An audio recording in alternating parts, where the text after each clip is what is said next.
As many positive beats as there have been throughout this season, I can't help but be stuck with a lot of the negative ones and really leaving a bad taste in my mouth for this Louisville Cardinals basketball team.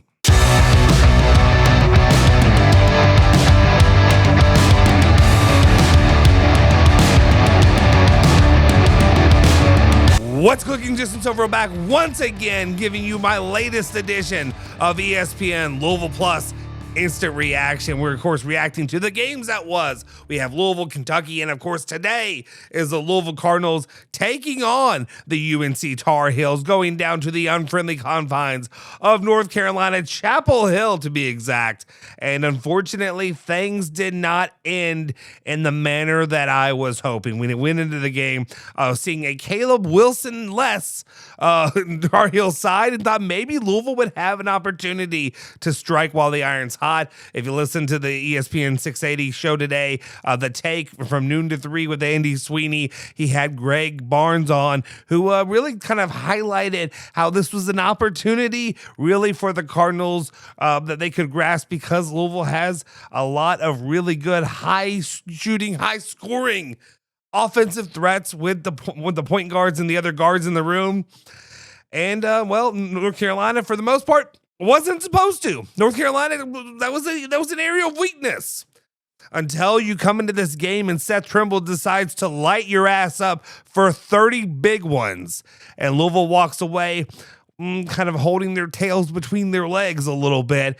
And unfortunately, another situation where Louisville goes on the road and tries to get a big win, a quad 1 win, a quad 1A win to be exact. A situation where Louisville really could have maybe looked back at this. And I will be honest, when it comes to Hubert Davis and what he's done in North Carolina, yeah, he made a run to compete for an NCAA title and all that in his first year, but really he has been more mediocre than you could ever say that he's been a Shire, if you will.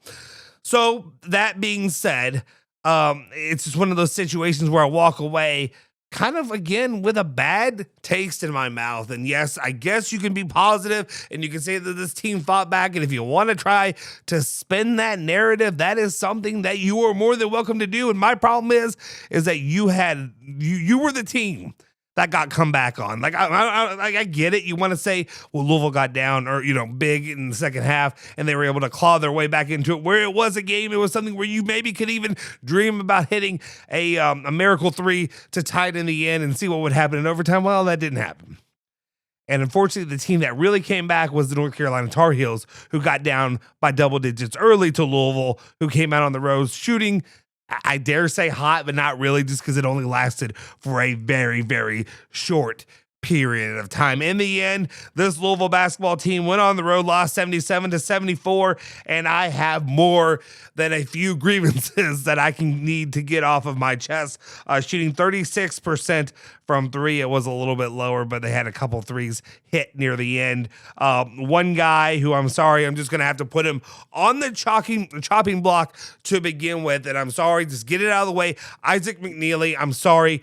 I don't need to see you ever again. I do not need to see Isaac McNeely on the court for this Louisville basketball team ever again. We tried to hype him up. Lachlan McLean, I give him his flowers. I give him his credit because, he likes to come in and maybe a little bit of haterade, given that this was a player that came from Virginia. But I think also he was going to be a little bit honest if he thought that Isaac McNeely was a great player for Louisville to get. And in the end, he was correct. Isaac McNeely ended up being more of a liability than he does bring anything when it comes to three-point shooting. And that's my biggest problem with him. I've complained so many times of, yeah, he's going to get he's going to get 13, 14 points, but how many points did he give up on defense? And yeah, he definitely gave up a lot of points on defense, but guess how many points he ended up with today? 0, a big fat 0. 0 for 5 for field goals. 0 for 5, obviously, from three-point shooting. And he only had 2 rebounds, 2 assists. And again, I want to know how many points were given up on him, because I remember seeing him get scored on early, and he ended up playing 24 minutes of the game. So over half of the time, over half of this game, and this is where I kind of have a lot of issues, is our guy Pat Kelsey, and I know you all are not going to be happy with some of the comments that I'm going to make because I'm going to be a little bit critical of our guy Pat Kelsey. I'm very thankful for what Pat Kelsey has done last year, bringing the program back, and again what he's been able to do in the first 2 years coming out of Kenny Payne. That being said, I don't love the arrogance of what Pat Kelsey brings here. If you were a coach that has won anything worth a damn, that has been to the NCAA tournament and won a game in the NCAA tournament, maybe I'd sit here and listen and be a little less critical. But unfortunately, we sit here and we have media go out there and ask him, maybe you could do something different. Have you ever considered maybe just doing maybe adjusting on defense, maybe going to a zone, maybe throw a 1-3-1 or whatever, just do something a little bit different? And my guy, he refuses to change. And not only will he refuse to change, he will kind of, who do you think you are? I'm not going to change. No, I'm not going to do it. He's going to give you a little bit of that attitude while he's at it. That being said, and I'm not going to try to go too hard on Pat Kelsey because the other issue that I have with him is he basically chose, by keeping Isaac McNeely as many minutes as he did, 24 minutes in that game, you basically played over half of a game playing 4-on-5 versus North Carolina. That's how I view it. Every time he's out there, you're basically playing down a man. You're choosing to give yourself a handicap, or I guess give the other team a handicap and play 4-on-5. So that's it with Isaac McNeely. I don't need to see any more Isaac McNeely.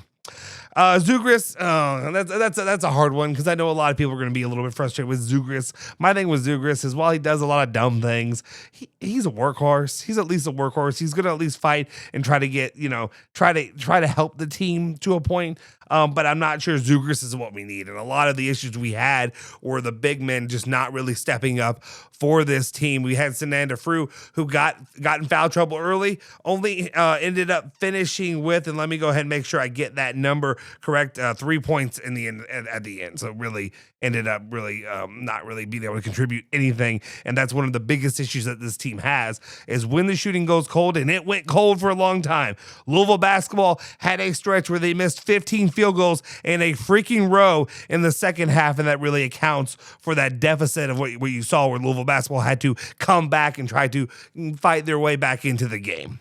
On top of that, the other issue was just that final stretch for Michael Brown, that final effort to try to go out there and get called for, get a foul called on you, and to try to get to the free throw line. And unfortunately, somebody forgot to tell Michael, somebody forgot to tell BK, but you are in Tar Heel country. You are in North Carolina. You're in the land of Scott Satterfield. You are not going to get those calls. They do not happen. And I don't care what anybody wants to argue and comment in the comment section. You can do it. I know Duke fans have done it. North Carolina fans can do it. Whatever you want to say. The game is called differently in the ACC, and I think just overall in the Tar Heel State. Can we call it the Tar Heel State? In the Tar Heel State, in North Carolina, those calls, those whistles in the ACC, Greensboro calls them in. You are not allowed to call a foul on North Carolina or Duke in the final stretch of a game if it could potentially lose them that game. And that's what happened with Michael Brown. I'm not happy about it. I don't really love that was the play that they kind of drew up and that they went with, because I knew what was going to happen. We saw the entire first half. They got called for 2 fouls the entire first half. And you thought that at the end of the game, they were going to go let Louisville go into that game and get a foul to put us at the free throw line and potentially to go out there and either tie or win the game. Hell no. That will never happen. That being said, get the hell out of North Carolina. There's not a lot for me now that can change the way that the season is really perceived for Louisville, and more importantly, for Pat Kelsey. Louisville Basketball they handled business when it came to the bums on their schedule. They beat the bad teams, and yeah, I know, I get it. Haha, you're making fun of Kentucky or whatever. That's fine. They beat Kentucky. And I mean, honestly, at this point, as bad as Kentucky's been, I don't know who wins this game if they play again right now. I honestly don't know who wins between Louisville and Kentucky, as bad as they both have kind of looked when it comes to games that mean anything worth a damn. My biggest frustration goes on from Louisville's defensive struggles, especially against those not in the quad 2 through 4.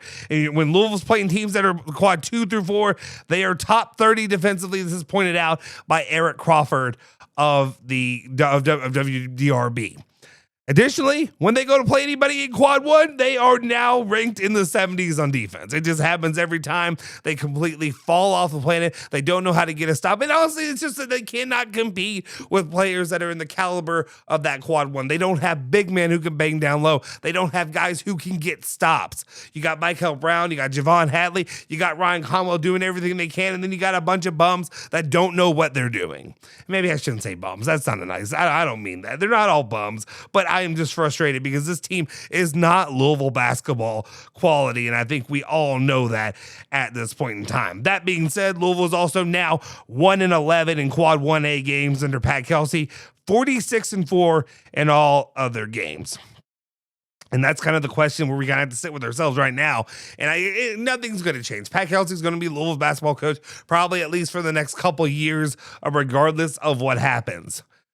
But 2, 3, 4 more years of this, of mid or frankly bad basketball when you play the good teams on your schedule. I don't give a damn if you can win every other game on your slate.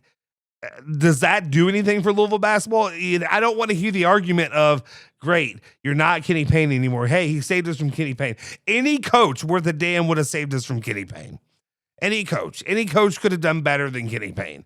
The point is, you're Louisville basketball. The point is, you had 2 Hall of Fame head coaches for 40 years, and then you've kind of now shot yourself repeatedly in the foot. You're taking off the pinky toe. You're taking off the middle toe. Now you're looking at the big toe, and now you're just looking at yourself of, what are we going to do? How are we going to make this? How are we going to make this work? Is PK the crutch, or is PK the solution? And that's something we're yet to really truly know at this point in the second year of Pat Kelsey's tenure. Really.